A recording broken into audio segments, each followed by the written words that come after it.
Saya mempunyai ibu yang saya rasa ibu sudah jauh dari taat kepada Allah Subhanahu wa taala karena sudah beberapa kali nikah dan mungkin melakukan perbuatan terlarang. Puncaknya bulan Maret kemarin, saya bertengkar hebat dengan ibu yang intinya saya mengajak ibu supaya bertaubat dan jangan melakukan perbuatan zina lagi. Apakah yang demikian itu saya termasuk anak yang durhaka karena pernah membentak ibu supaya taubat dan kembali hidup sesuai Al-Quran dan Sunnah Nabi, Ustaz? Betul, itu anak yang solihah. Kalau kamu perempuan, tahu ibunya begitu, dikandani susah, tidak mau, malah menentang, ya tercabut rasa kasih sayangnya. Ya, kalau ibumu suka zina, delik anaknya kok, aku orang ngerasake, aku orang duwe kok. Ya, gitu kan, tanya gitu, zina kalau memang butuh butuh itu nikah lagi. Ya, jangan zina, kandani kok malah nesu, lah tercabut. Jadi apakah ayah, apa ibu, apa anak? Kalau anaknya suka zina, kandani ibunya tidak mau, ya itu namanya anak itu durhaka kepada orang tua, durhaka kepada Allah, durhaka kepada Rasulnya. Nah kalau ibunya itu tadi orang iman, la tajidu qauman yu'minuna billah wal yaumil akhir yuwaduna man hadallahu wa rasulahu walau kanu aba'ahum au abna'ahum au ashiratahum. Ya, coba dibaca surat Al-Anfal ayat 22 ya. Tidak akan kamu jumpai orang yang beriman kepada Allah dan Rasulnya kok berkasih sayang, menaruh rasa kasih sayang dengan orang-orang yang menentang Allah, suka zina, dikandani nekat. Itu berarti kan menentang Allah dan menentang Rasul. Walau kanu abahum, sekalipun itu bapak-bapakmu atau itu anak-anakmu atau istri-istrimu. Dan Mujadalah itu berapa itu? Surat Al-Mujadilah, surat ke-58 ayat 22. La tajidu qauman yu'minuna billahi wal yaumil akhir yuwadduna man hadallaha wa rasulahu walau kanu aba'ahum aw abna'ahum aw ikhwanahum aw ashiratahum ulaika kataba fi qulubihimul imana wa ayyadahum bi ruhim min wa yudkhiluhum jannatin tajri min tahtihal anharu khalidina fiha radhiyallahu anhum wa radu an ulaika hizbullah ala inna hizballahi humul muflihun. Kamu tidak akan mendapati sesuatu kaum yang beriman kepada Allah dan hari akhir saling berkasih sayang dengan orang-orang yang menentang Allah dan Rasulnya. Sekalipun orang-orang itu bapak-bapak atau anak-anak atau saudara-saudara ataupun keluarga mereka. Mereka itulah orang-orang yang Allah telah menanamkan keimanan dalam hati mereka dan menguatkan mereka dengan pertolongan yang datangnya daripadanya, dan dimasukkannya mereka ke dalam surga yang mengalir di bawahnya sungai-sungai. Mereka kekal di dalamnya, Allah ridho terhadap mereka, dan mereka pun merasa puas terhadap limpahan rahmatnya. Mereka itulah golongan Allah, ketahuilah bahwa sesungguhnya golongan Allah itulah golongan yang beruntung. Itu jadi anak tadi kalau nasihati ibunya suka zina, disuruh berhenti, suruh bertobat, suruh saat saya ngapik, berhenti darinya kok nekat, tidak mau, ya tercabut rasa kasih sayangnya. Anak itu tidak akan ada kasih sayang dengan ibu yang menentang Allah tadi. Demikian pula ibu, kalau anaknya suka zina, dinasihati nggak mau, ibu tadi tercabut rasa kasih sayangnya. Ya, karena hatinya dipenuhi oleh Allah iman. Dikuatkan iman itu dengan kekuatan dari Allah. Calon penghuni-penghuni surga itu. Maka tidak bisa menjalin kasih sayang dengan calon penghuni-penghuni neraka. Siapa itu? Apakah itu bapaknya, apakah itu anaknya, atau keluarganya, atau istrinya, ya, atau siapa saja. Kalau dia menentang Allah dan Rasulnya, tercabut rasa kasih sayang. Tidak akan ada rasa kasih sayang. Kalau dia orang yang beriman. Ora kok ya wis tok tak kandhane ora gugu ya wis tutukno. Tutukno. Nah, kalau ibu yang beriman, kamu nekat begitu tidak boleh di rumah ini. Usir dari rumah itu kalau nekat berbuat zina. Sebab zina itu dosa besar dan akan membawa apa itu? Azab. Allah sudah berfirman, wattaqu fitnatan la tusibanal ladzina dzalamu minkum khassah. Takutlah kamu kepada suatu. Jadi saat kalau Allah mendatangkan azab itu tidak khusus menimpa orang yang berbuat zalim saja. Orang yang tidak berbuat pun kalau dia tahu membiarkan kena juga itu nanti. Dalam hal ini Nabi menjelaskan seperti satu rombongan yang naik kapal. Rombongan naik kapal. Ya.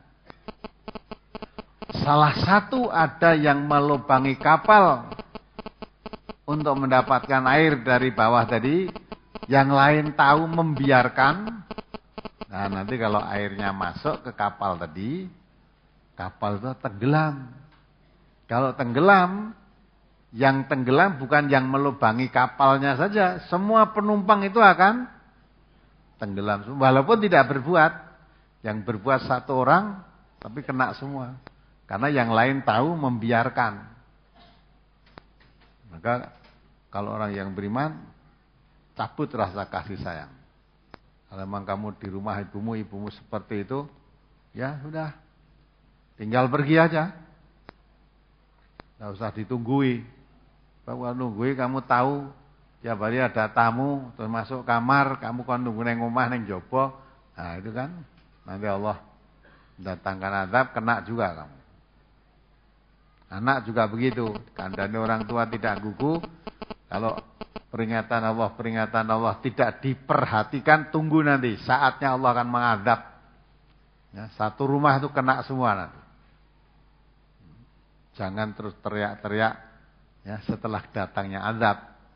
Maka Allah sudah peringatkan, tidak akan kamu jumpai orang yang beriman kepada Allah dan hari akhir kok menjalin kasih sayang dengan orang-orang yang menentang Allah dan Rasulnya, sekalipun dia bapaknya, sekalipun dia anaknya, sekalipun dia keluarganya atau saudara-saudaranya. Tidak ada kasih sayang, berarti tercabut rasa kasih sayangnya.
Ya, apalagi? Satu lagi.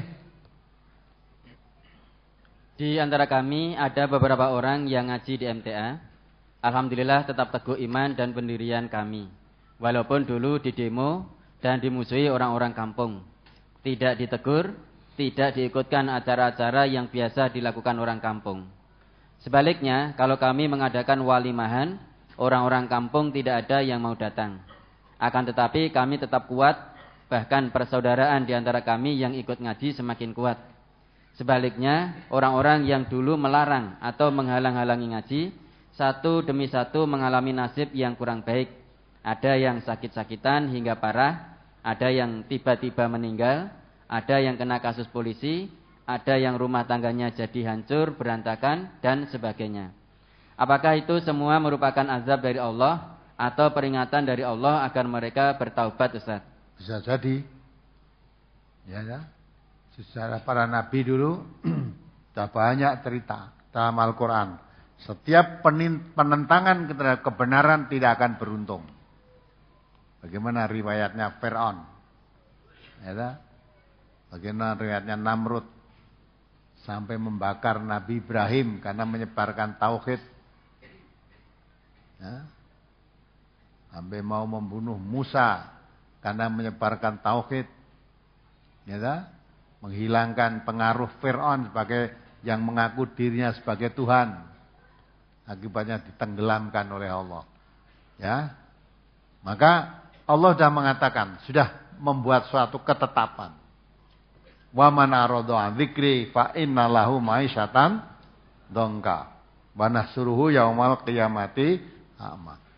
Barang siapa berpaling, menolak, melengos dari Al-Quran, pasti akan menemui kesempitan hidup. Baik dia orang kaya, apalagi orang miskin, ya. Orang kaya aja kalau menolak berpaling, tidak mau menerima seruan Al-Quran, pasti dia akan menemui kesempitan hidup. Cepat atau lambat pasti akan menemui. Tetapi orang yang berpegang teguh pada tuntunan Allah, ya, dijamin la yadillu wala yasqa. Ya, tidak akan sesat dan tidak akan celaka. Tidak akan sesat, tidak akan celaka. Fa imma ya'tiyannakum minni hudan famanittaba hudaya wala yadhillu wala yasqa. Wa man arada an dzikri fa innalahu ma'isyatan dongka wa nahsuruhu yaumal qiyamati a'ma. Ya.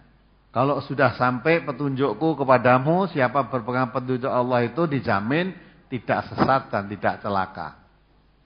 Tapi siapa yang berpaling dari kebenaran, ya, petunjuk Allah sudah sampai, mereka berpaling, tidak mau menerima, apalagi malah menentang, akan menemui kesempitan hidup. Itu pasti, itu ketetapan Allah pasti berlaku. Dan mudah-mudahan itu suatu peringatan, dengan begitu menjadi sadar. Kalau tidak, jangan mereka menang, menghalang-halangi suatu perkembangan, menyebarkan Al-Quran dan sudah dihalang-halangi, jangan merasa menang. Tunggu aja akibatnya. Siru fil ardi, kata Allah. Fanduru kaifa kana akibatul mukadzibin.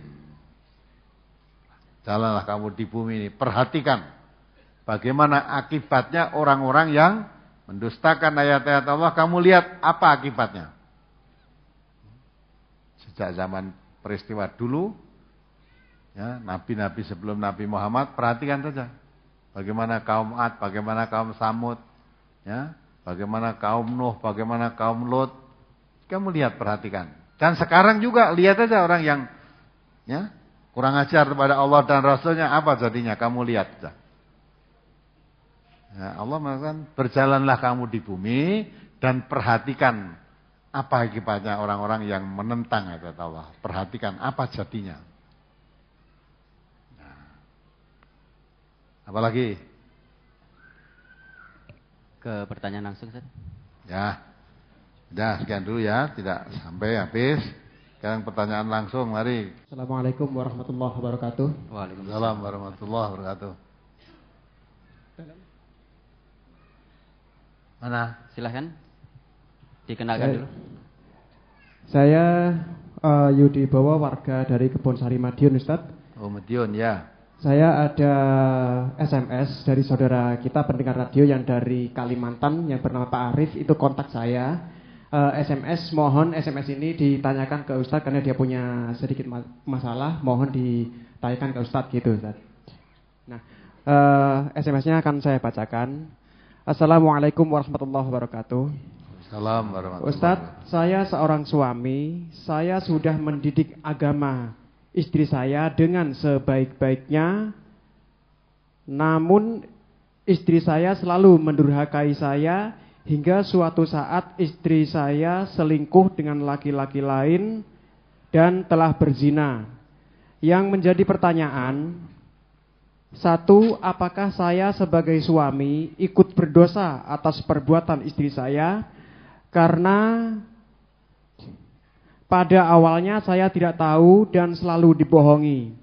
Dua, saya marah dengan tindakan istri saya. Dua, saya marah dan tindakan saya, istri saya sudah saya cerai. Benarkah tindakan saya? Tiga, saat ini istri saya sudah bersama orang tuanya dan meminta maaf kepada saya dan minta rujuk lagi dan berjanji untuk menjadi istri yang taat. Saya bingung Ustadz, apakah saya harus memaafkan dan menerima permintaan rujuknya mengingat anak yang masih kecil? Bila saya menerimanya, apakah ada pahala tersendiri buat saya? Karena Allah saja Maha Pengampun. Mohon nasihatnya Ustadz, dengan catatan istri saya sholat 5 waktu dan berjilbab. Ini pertanyaan yang dari Pak Arif yang ada di Kalimantan. Kemudian ada lagi pertanyaan dari Mas Anto yang ada di Madiun Ustadz. Pertanyaannya seperti ini. Titip tanya, gimana ibadah sholat yang bolong-bolong, apa juga masih dapat pahala? Terima kasih. Demikian Ustadz. Terima kasih. Assalamualaikum warahmatullahi wabarakatuh. Waalaikumsalam warahmatullahi wabarakatuh. Kalau apa yang dikatakan tadi betul, kan sudah mendidik sebaik-baiknya, dituntun tentang agama sebaik-baiknya, ternyata masih selingkuh, itu namanya kamu dihina oleh istrimu. Dididik, dinasihati sebaik-baiknya, tetapi tidak dihirau. Terus malah berzina. Kalau menurut Islam gimana? Kalau menurut Islam istrimu mati, dirajam. Ya, karena orang kalau sudah bersuami atau beristri kok zina, rajam, mati. Wis mati ora mikir rujuk, wis mati kok. Ya. Sekarang kalau dia berzina itu bukan saja berdosa dengan kamu, tapi dosanya kepada siapa? Allah. Dosa besar itu minal kabair. Dari dosa-dosa besar itu termasuk salah satu zina. Masih punya suami, butuh begitu bisa keturutan, itu aja masih golek lain kok. Padahal wis duwe lah kok golek liyane. Nah, itu pancen ya, dicerai itu bagus. Ya, cerai. Terus kamu segera nikah lagi.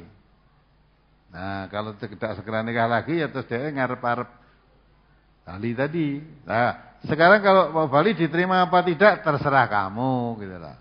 Terserah kamu.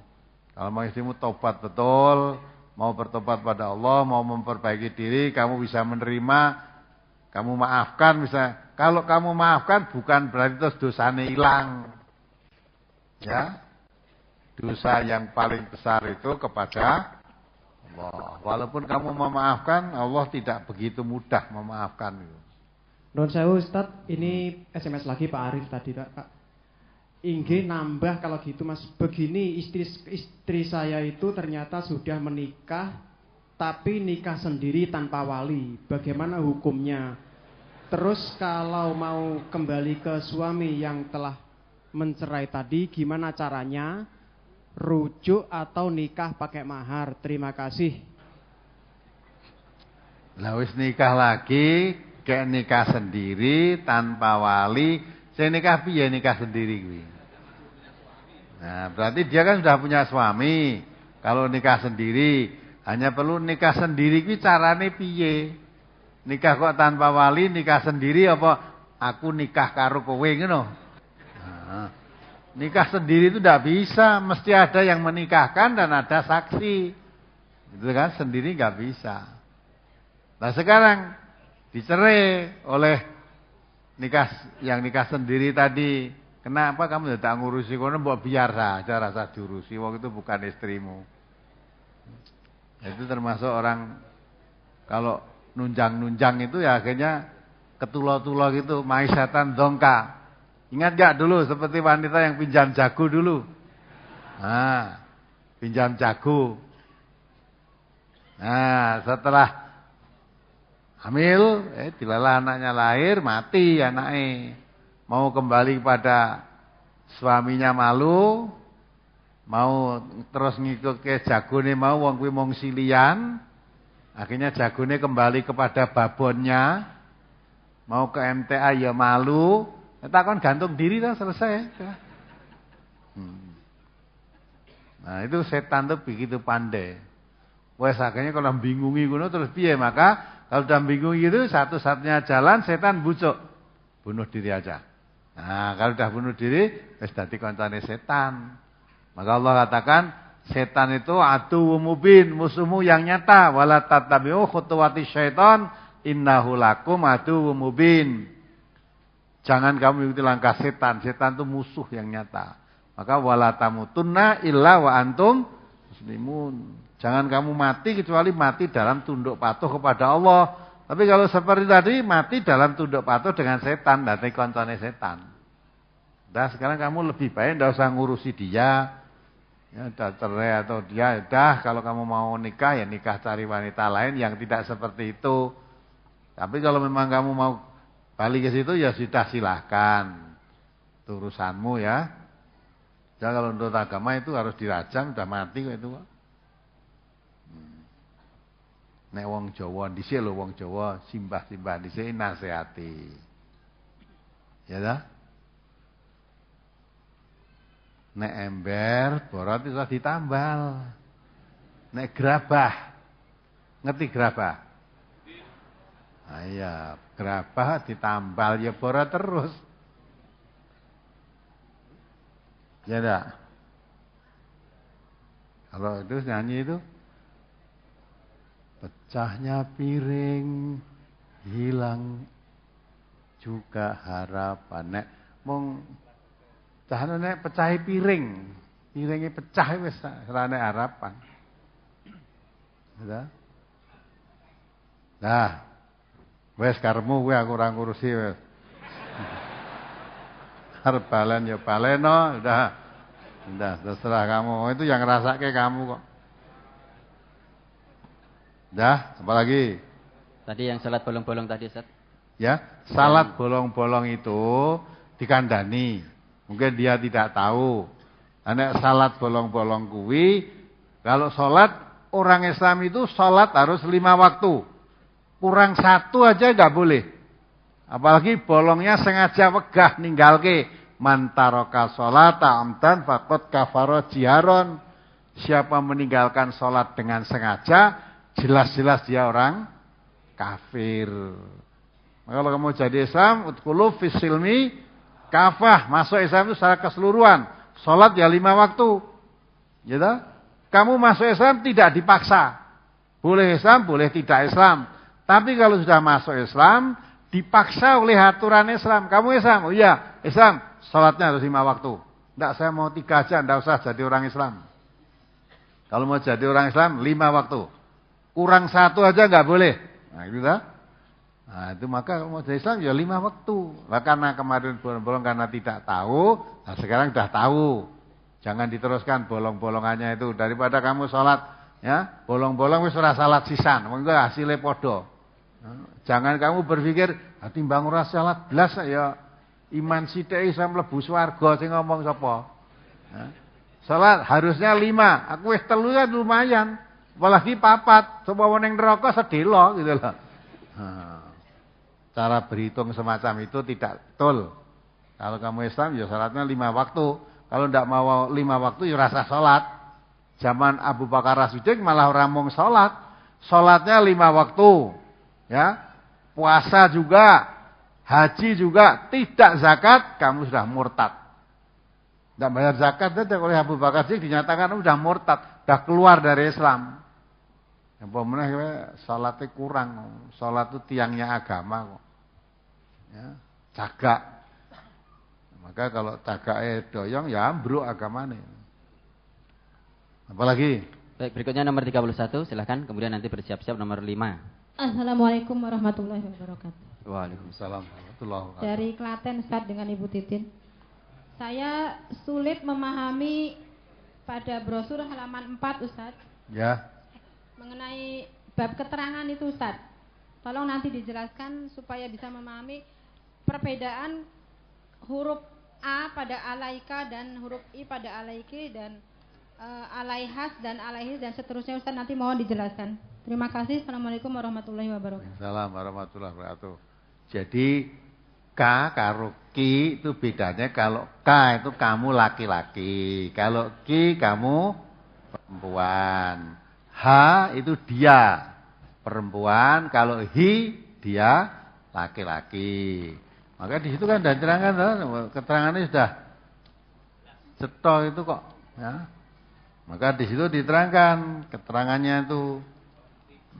Kalau kamu yang mengitipi salam itu laki-laki, yang dititipi tadi wanita, ya maka jawabnya alaiki, yang dititipi tadi ya atasmu, wa alaihi, yang titip tadi salam. Jadi mudah-mudahan ya kamu dan dia yang titip salam tadi juga diberi keselamatan oleh Allah. Kalau yang dititipi laki-laki, yang nitip perempuan, ya alaika, ya kepadamu lah yang dititipi, dan yang titip, karena yang titip perempuan maka ha alaika wa alaihas salam. Nah, ini keselamatan buat kamu dan buat yang titip kamu tadi. Itu supaya lebih jelas belajar bahasa Arab itu. Apalagi? Baik, berikutnya nomor 5. Silahkan. Bismillahirrahmanirrahim. Assalamualaikum warahmatullahi wabarakatuh. Waalaikumsalam warahmatullahi wabarakatuh. Nama saya Gus Muhammadi dari Kartosuro. Saya juga seorang pengajar sekaligus sebagai pembina teater di sekolah. Begini Pak Ustadz, setiap tahun saya itu selalu mengadakan diklat teater, di mana anggota baru itu sebagai orang yang laki-laki ada yang saya suruh berdandan sebagai seorang wanita atau banci, di mana juga memakai pakaian wanita dan juga memakai rambut palsunya. Kadang juga saya mementaskan sebuah cerita atau teater atau boleh dikatakan drama. Di situ pernah juga ceritanya itu tentang Nabi Ibrahim dan Ismail. Suatu ketika itu ditayangkan juga yang penampilannya tokoh Ibrahim dan Ismail itu diperlihatkan, walaupun itu ditutup dengan kain putih dan hanya disorot dengan lampu, hanya bayangannya yang terlihat. Yang menjadi pertanyaan saya, apakah boleh di dalam memberikan peranan wanita di dalam bermain teater di situ dan menampilkan sebuah sosok Nabi dengan walaupun dengan bayangannya gitu. Kemudian yang ketiga Pak Ustadz, sekarang ini lagu bermacam jenis dan macamnya, dan kalau diperdengarkan memang enak. Salah satu contoh, ketika istri saya itu mendengarkan sebuah lagu pertama kali, lagu kok bosoni kaya ngono. Ya, ternyata setelah beberapa mendengarkan enak juga didengarkan. Yaitu dengan lagu liriknya, kalau yang saya tahu itu judulnya Wedi Bojomu. Ada lirik mau kangen-kangenan wedi bojomu, arep SMS-an wedi bojomu, arep kangen-kangenan wedi bojomu. Dan yang tidak kalah hebohnya juga, sekarang ini lagu yang baru ngetren adalah buka sidik jos.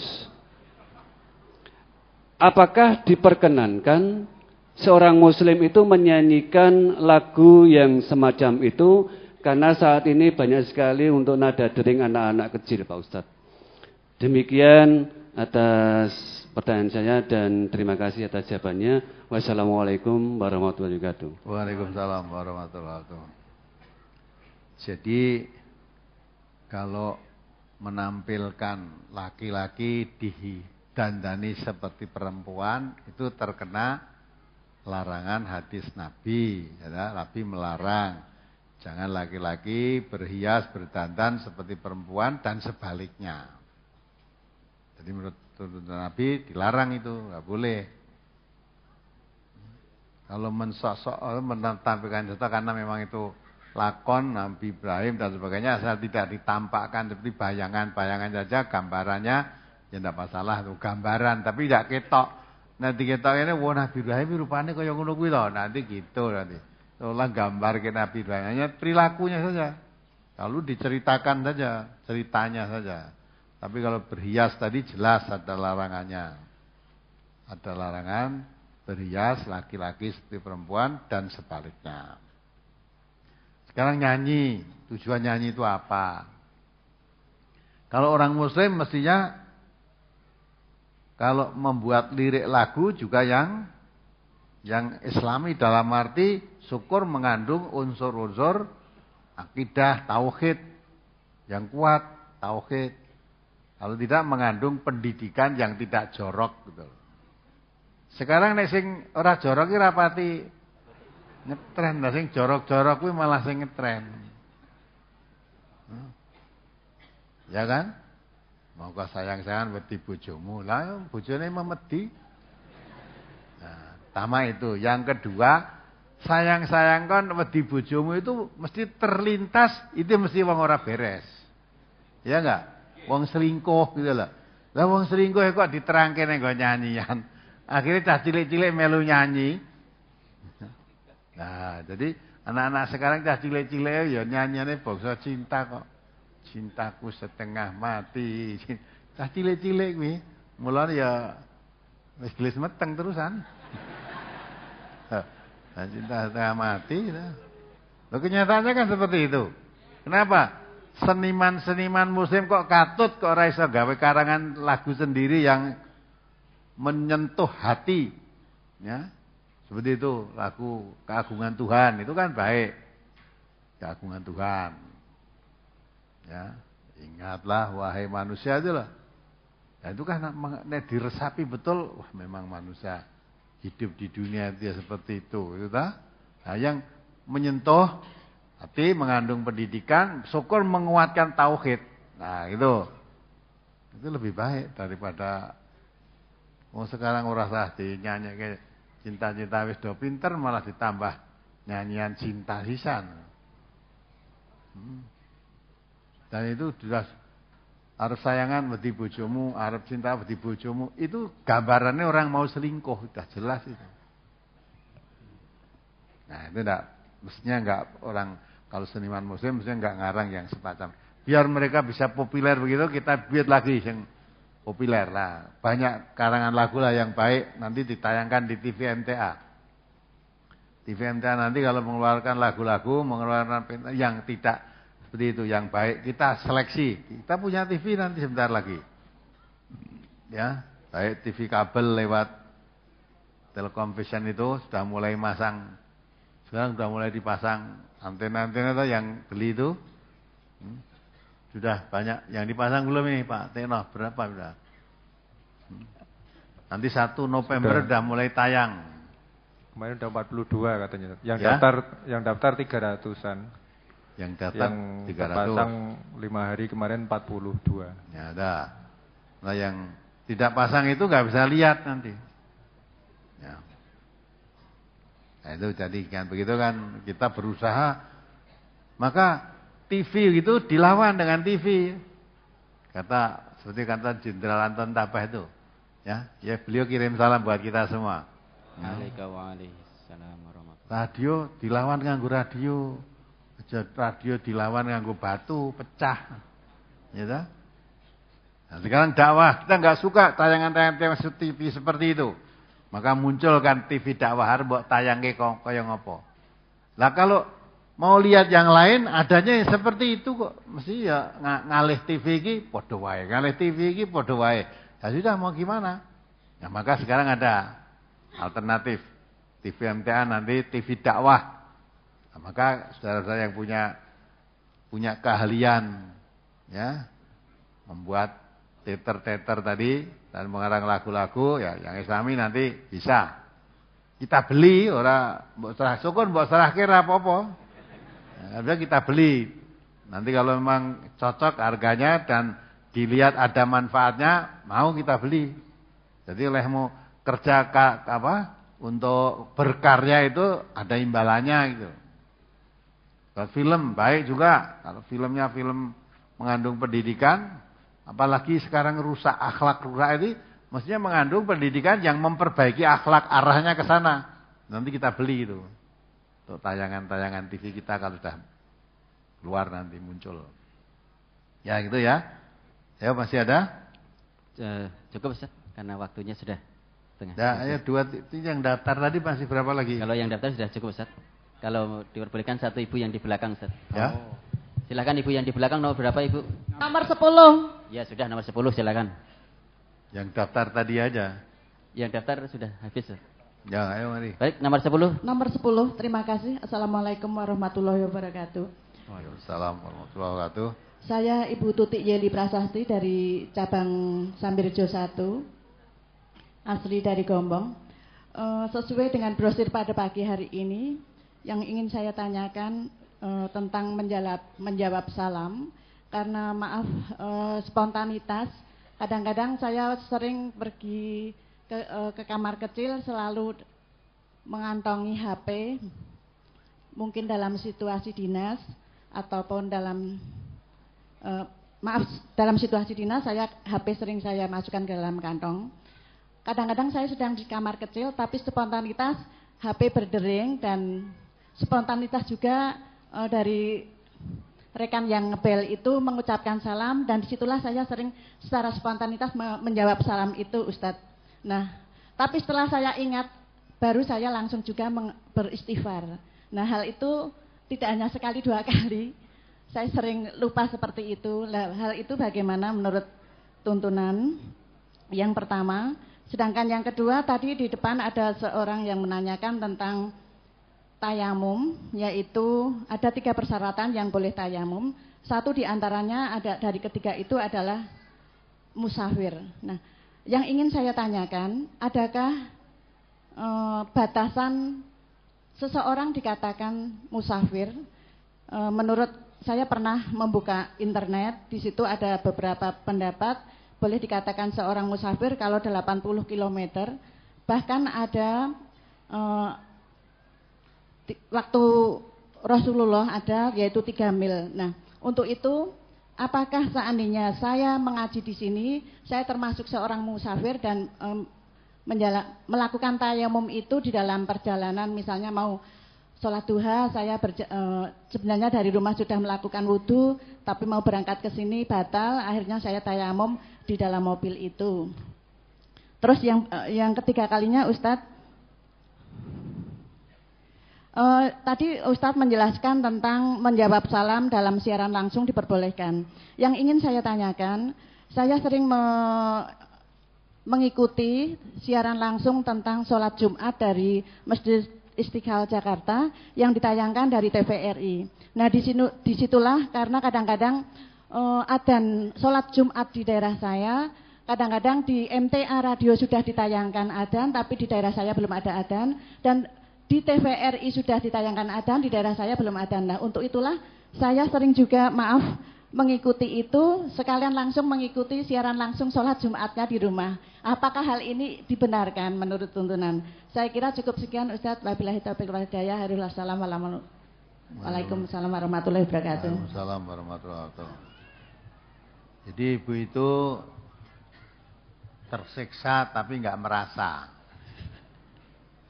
Coba mau ke WC saja bawa HP itu kan tersiksa. Ya, pas lagi buang air besar dring atau assalamualaikum. Kan terganggu tau, rasa tenang tau. Gitu.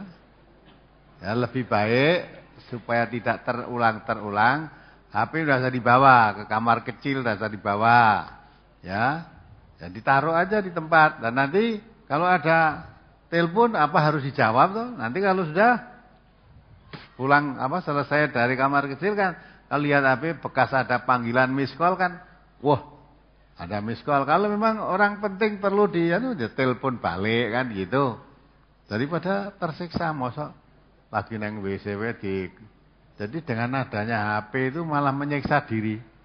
Yang WC ora tenang, turu ora tenang. Maka kalau saya tenang, rasa digowo, tinggal di situ. Nanti kalau tinggal di telepon tidak diangkat-angkat, mesti yang nelpon ngerti, wah mungkin HP-nya ketinggalan atau sedang tidak didengar atau dipateni sisan malah. Jadi ini diambil atau di telepon tidak masuk, wah HP-nya mati nih kan gitu. Jadi bisa tenang, itu sikap yang begitu kan sebenarnya dirinya itu sangat tertekan oleh HP-nya itu. Batasan musafir, memang kalau pendapat-pendapat banyak Ibu. Ada yang berpendapat musafir itu harus jarak paling sedikit 80 km dan berjalan kaki. Kalau pesawat terbang bukan musafir itu, paling kan 1 jam sudah sampai. Nah, sekarang kalau batasan seperti itu, tidak ada orang musafir sekarang itu. Nah, harus jalan kaki 80 km, siapa sing sanggup? Nah, berarti sudah tidak ada musafir dah. Kalau berdasarkan hadis-hadis Rasulullah, musafir Nabi menjamak, mengqashar salat itu kalau dalam perjalanan dia kurang lebih 10 sampai 11 atau 12 km itu sudah dalam musafir. Maka kalau Ibu dari Sambirejo, Manang, Gombong Sragen, ke sini itu sudah musafir, boleh menjamak, boleh mengqashar salat. Kalau bulan Ramadan pun boleh tidak berpuasa, diganti di hari lain. Kalau Ibu mau tayamum, kalau Ibu memegang pendapat yang kedua tadi ya boleh tayamum. Tapi kalau yang pendapat yang pertama, ada air kok, silakan wudu. Tayamum itu juga bukan suatu keharusan, suatu kebolehan. Tayamum boleh, karena ada air tidak tayamum ya boleh. Bolehnya apa? Karena saya musafir. Nah, musafir nggak boleh, kalau musafir nggak boleh, sakit juga nggak boleh. Selama ada air apa begitu. Nah, maka yang kedua tadi boleh tayamum kalau kamu sakit atau kamu musafir atau walaupun di rumah tetapi tidak ada air. Itu jadi jarak tempuh Ibu Gombong sini sudah termasuk musafir itu. Siar langsung TV, kemudian sholat Jumat ikuti TV boleh enggak? Enggak boleh. Ya, nah untuk salat jamaah nang kono wis rasa nang masjid. Wong kabeh duwe TV, malah salate Jumat mengikuti Masjidil Haram malah kok. Nah, nyantel TV itu wah melu khotbah, ngrungokke Masjidil Haram salate tidak boleh itu. Namanya salat jamaah harus satu tempat. Jadi tidak boleh kok ngikuti radio, ngikuti TV, terus melu makmum di rumah itu tidak boleh. Ya, sudah cukup ya. Baik Ibu-ibu, saya rasa cukup sekian dulu. Terpaksa tidak bisa nyambung waktu, habis. Ini selamat datang saudara rombongan dari Jambu, Ambarawa, 13 orang. Cabang Bambang Lipuro, Bantul, 39 orang. Mudah-mudahan bisa istiqomah, ya, bisa menjalankan apa yang hasil kajinya ini, walaupun sudah tahu. Mesti ada resiko. Tapi kalau kita ingat ayat Allah itu memang betul. Ya. Allah mengatakan, ya, apakah kamu hasibtum an tadkhulul jannata walamma ya'lamillahu alladzina jahadu minkum wa ya'lamas sabirin. Am hasibtum an tadkhulul jannata. Ya, walama ya'tikum masalul ladzina qalau min qablikum massatuhumul ba'sa wad-dharra wa zulzilu hatta yaqula rasul waladzina amanu mata nasrullah ala inna nasrullahi qarib. Itu apa kamu mengira kamu akan masuk surga? Ya dah? Sebelum Allah melihat bukti kesungguhan. Ya, kesungguhan kamu dalam mengamalkan agama ini dan kesungguhan kesabaran dalam kamu menanggung risiko dalam mengamalkan agama ini. Ya. Apa kamu mengira masuk surga sebelum Allah mendatangkan ujian, cobaan seperti yang pernah diterima oleh orang-orang dahulu? Ya, sehingga diguncang rasa ketakutan, rasa kekhawatiran, rasa bahaya sehingga sampai Nabi dan orang-orang yang beriman mengharap-harap pertolongan. Mata nasrullah, kapan datangnya pertolongan Allah ini? Allah langsung menjawab, ala inna nasrullahi qarib. Ketahuilah pertolongan Allah itu dekat. Asal kamu betul-betul menolong agama Allah, walaupun mengalami usiran, mengalami penganiayaan, mengalami caci makian, pertolongan Allah itu dekat. Ya dah? Kalau kita ingin masuk surga, harapkan pertolongan Allah. Jangan takut, jangan mundur, jangan mandek karena gangguan-gangguan dari manusia. Allah berjanji, intan surullah yan surkum wa yusabbit aqdamakum. Kalau kamu menolong agama Allah dengan sungguh-sungguh, Allah menolong kamu, menguatkan pendirianmu. Kalau Allah sudah menolong, tidak ada orang bisa menghalang-halangi. Pertolongan Allah melalui beberapa macam. Mungkin disadarkan mereka, ya, disadarkan sehingga menyadari suatu kebenaran, bisa menerima perbedaan dan sebagainya, membuka hati mereka. Menolong Allah mungkin menghentikan mereka, memberikan balasan yang setimpal dengan yang mereka lakukan, sehingga dia tidak bisa berbuat lagi.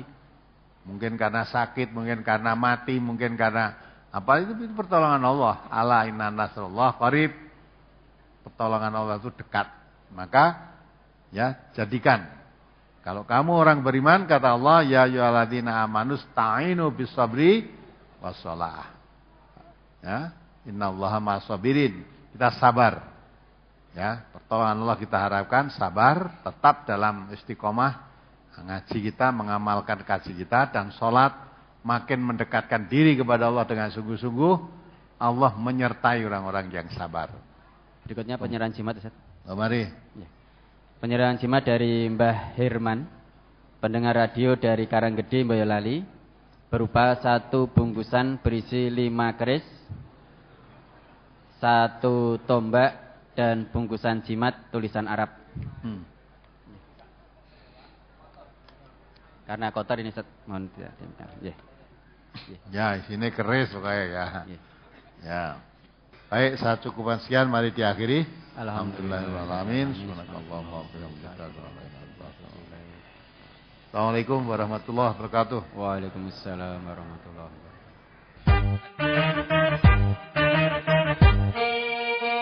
Demikian tadi telah kita simak bersama Jihad Pagi, pengajian Ahad pagi hari ini. Semoga menambah khasanah ilmu yang kita miliki.